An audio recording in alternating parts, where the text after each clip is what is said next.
દીજો કીર્તિ મંદિરનું રહેજો જોઈજો પૂરેપૂરો બ્લોગ. તો મિત્રો પોરબંદરની બજાર, કપડા બજાર, કમેન્ટ કર.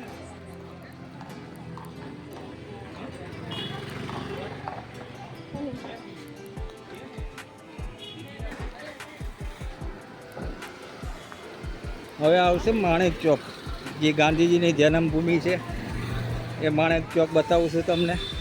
ત્યાં ગાંધીની જન્મભૂમિનું સ્થાન આવશે એ પણ તમને બતાવું છું મિત્રો. આવી ગયું છે માણેક ચોક કહેવાય છે. અહીં પોરબંદરમાં રહેતા હશો એને તો ખબર જ હશે. બતાવું છું હમણાં તમને પૂરો વિડીયો. અને નાની એવી બજાર છે મિત્રો. 4 વ્હીલ લઈને આવવું પણ અઘરું લાગે આ બજારમાં. તો કમેન્ટ કરતા રહેજો. જો મિત્રો અહીંયા છે વેચાય છે આટલાના દોડવા. હે તો આટલાના દોડ કેળા છે. આ કેળા ને, કેળા અને રાણો માણેક ચોકની નીચે જે બેસે છે બેન વેચવા.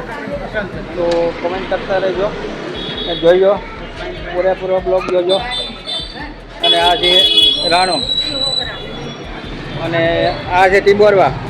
મેં તમને બતાવેલા છે ઇન્સ્ટાગ્રામમાં મિત્રો. ઇન્સ્ટાગ્રામમાં પહેલાં એક વખત બતાવ્યા હતા. એ આ ટીબોરવા, ટીબોરવા ને બરાબર ને, ટીબોરવા. હા ટીબોરવા એક વખત બતાવ્યા હતા.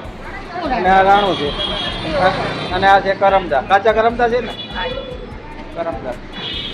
તો આ રીતના છે માણેક ચોક કહેવાય ગાંધીજીનું. વચ્ચોવચ ગાંધીજીનું પુતળું છે લગાવેલું. અને એની જન્મ સ્થળે બતાવું છું તમને મિત્રો. તો આ રીતના જોતા રહેજો.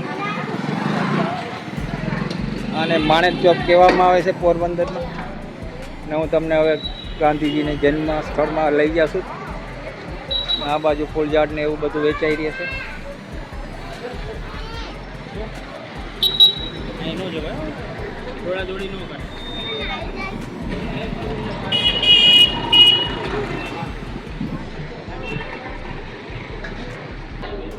અને આ બાજુ છે ગાંધી હાટ મંદિર. તો ગાંધી હાટ એટલે કે લાઇબ્રેરી જેવું હશે, પુસ્તકો મળતા હશે. આ રીતના છે.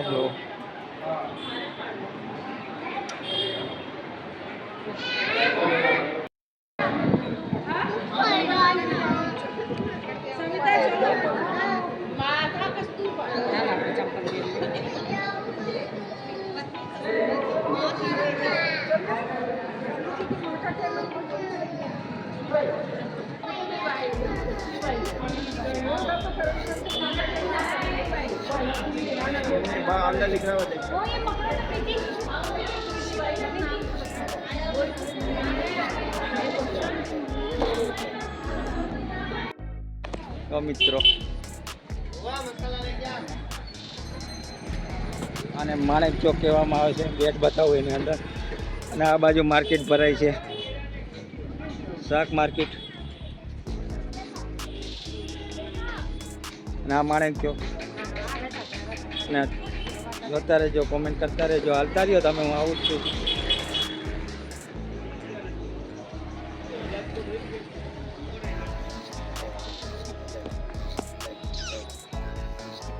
એ માર્કેટ છે, એ માર્કેટ છે અંદર. અને આ બાજુ છે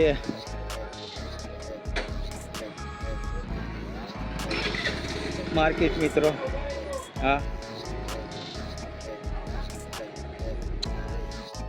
મિત્રો, જો આ હતી કોર્ટ, પોરબંદરની જૂની કોર્ટ હતી.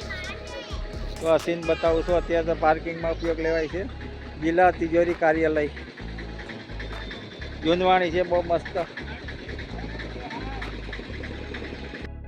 હવે આવી ગઈ છે ગાંધીજીનું જન્મસ્થળ મેન મિત્રો. તો જોતા રહેજો. આ હું જે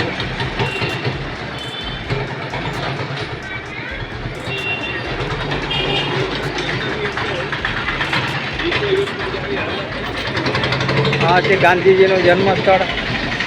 અને આ ગાડી ભાઈ મ્યુનિસિપાલની છે ભાઈ, કોઈ હાલી ના આવતા હોય તો. અને આ છે શ્રીનાથજીની હવેલી. જો તો ખરી તમે ઊભા તાર્યો. અને હવે આવી ગઈ છે કીર્તિ મંદિર, એટલે કે ગાંધીજીનું જન્મ સ્થળ કીર્તિ મંદિર. તો આ છે કીર્તિ મંદિર.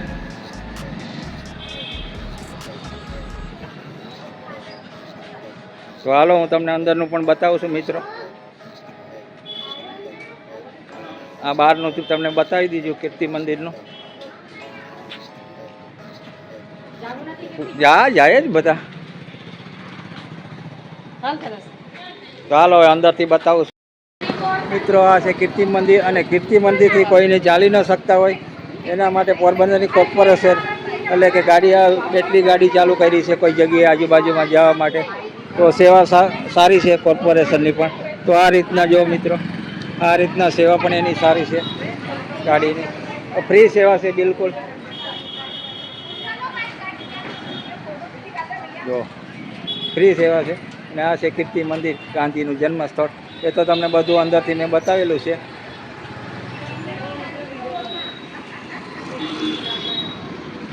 જો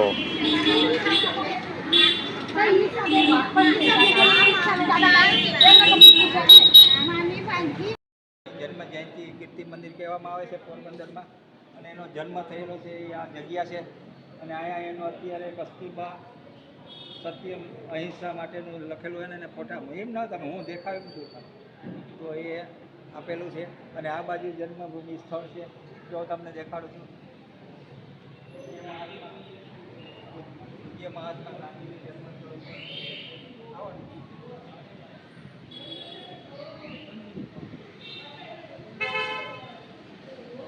અહીંયા મહાત્મા ગાંધીજીનો જન્મસ્થળ છે ઉપરના રૂમમાં. એ પણ તમને બતાવી દઉં. આ એ જગ્યા છે. તો વધારે જેવું પકડીને આ ગાંધીજીની મકાનથી ઉતરવાની સીડી છે, આ જૂના જમાનાની. આ મારું ટાબરિયું છે, સીડી ઉતરે છે. અને આ દોયડું છે, આ દોયડેથી ઉતરવાનું નીચે. એટલે પકડવા નથી દેવું આ છોકરાને. જો આ રીતની સીડી છે. પકડીને ઉતરજે હો મત દીકરો. આ ઇતિહાસ એટલે કે 1947 પહેલાં જે દેશ આઝાદ થયો એ પહેલાંનું આ મકાન છે ગાંધીજીનું. એટલે માની લો કે આ ઓછામાં ઓછા 120 વર્ષ જૂનું છે. અહીંથી નજારો છે, જોઈ લ્યો તમે.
વિડીયો છે જે છે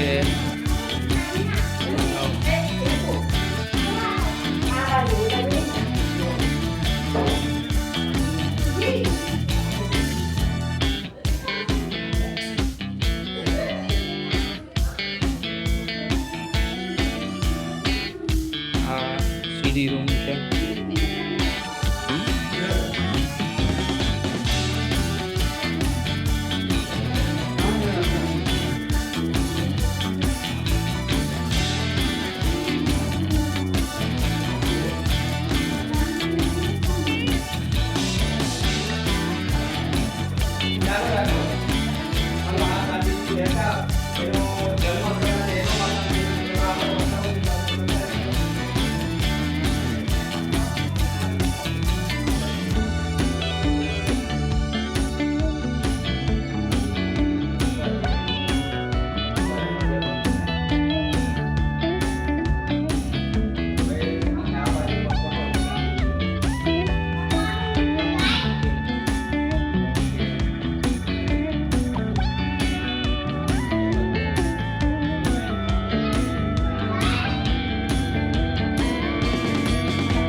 ગયા મિત્રો હતા અને આ રીતના એનું મારેલું ગાંધીજીનું દાદાનો રૂમ. દાદાનો રૂમ. તો આ રીતના એનું મંડપ છે.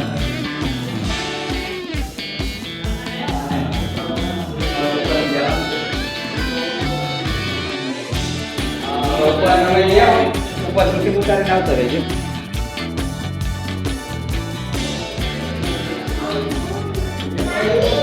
તો એ જૂના ફોટા છે બધા. લાઇબ્રેરી છે પુસ્તકોની. આ બધા પુસ્તકો અને આ છે રેટિયો, ગાંધીજીનો રેટિયો.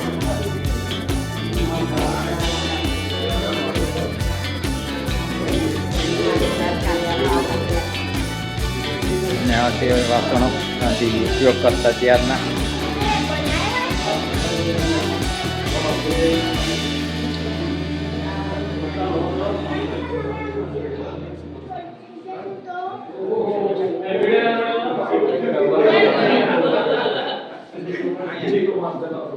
આ છે રેટિયો, ગાંધીજી રૂપ આપતા એ.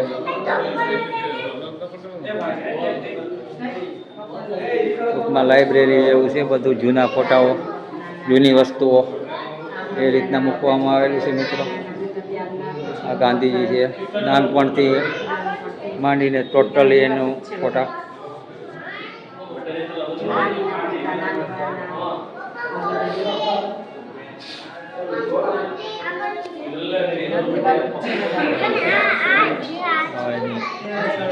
હટી જતો એક બાજુ.